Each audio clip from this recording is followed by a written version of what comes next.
So welcome to Bioimage Analysis Demonstration Video 3, where we're looking at the colocalization of fluorophores.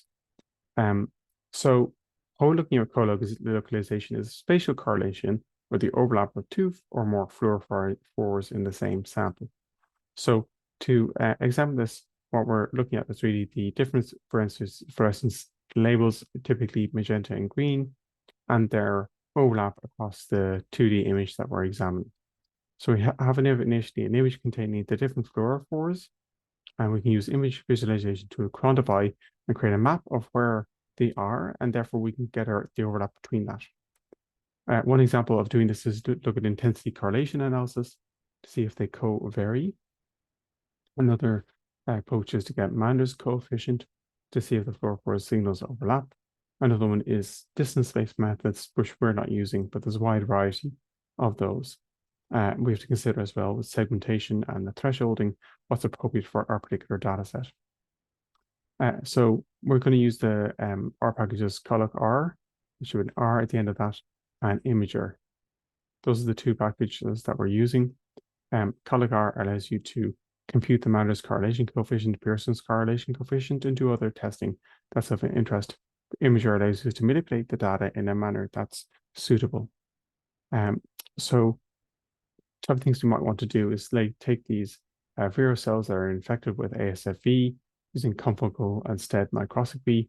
We can see there the major capsid proteins that are present.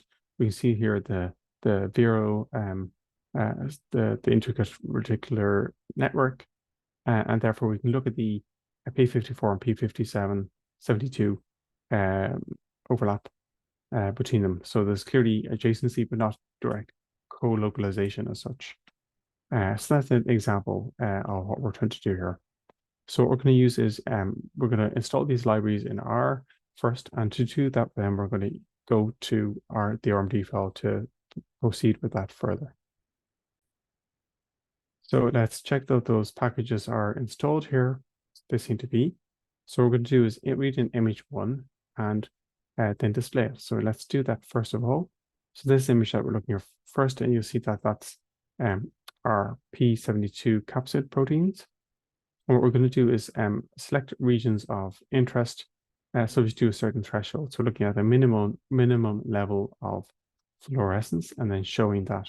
So you can see there, that's our kind of, that gives us a sense of where the P72 is. And the same with channel 2, image 2. We can see that there, that's the P54 from the host cells, vero cells. And again, we can use a suitable threshold to estimate where they are. So you see that's reasonable in terms of their proximity overall.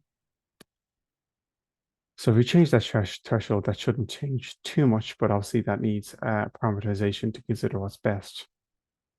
We can then take the merged image and import that. So you can see that's the merged image.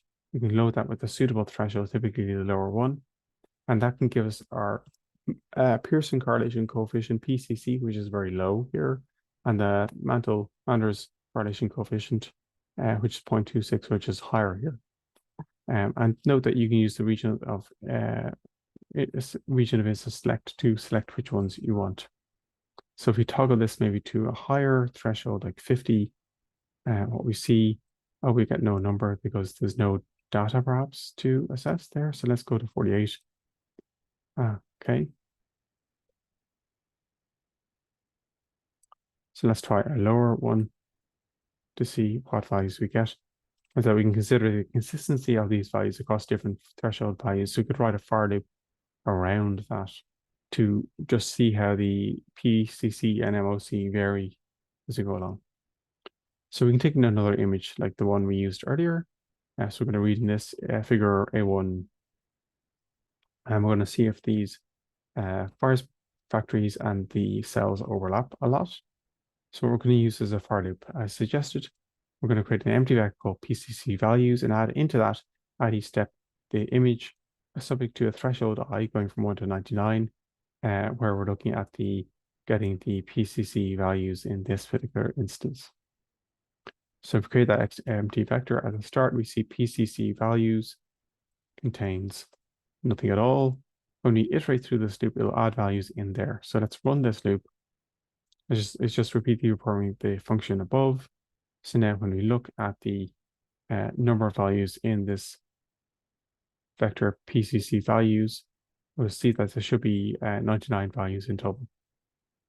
What we can do next is simply plot them. So looking at 1 to 99 on the x-axis versus your PCC values on the y-axis. So you can see there we have our values. You can see there's a lot of NaN as we go along. So let's plot them with a grid. So you can see there there's nothing for the first few until we get to about 70. So that's why the next xlim while in 95 is used, because after 95 you can see the values are quite more erratic and not consistent, whereas the values with a more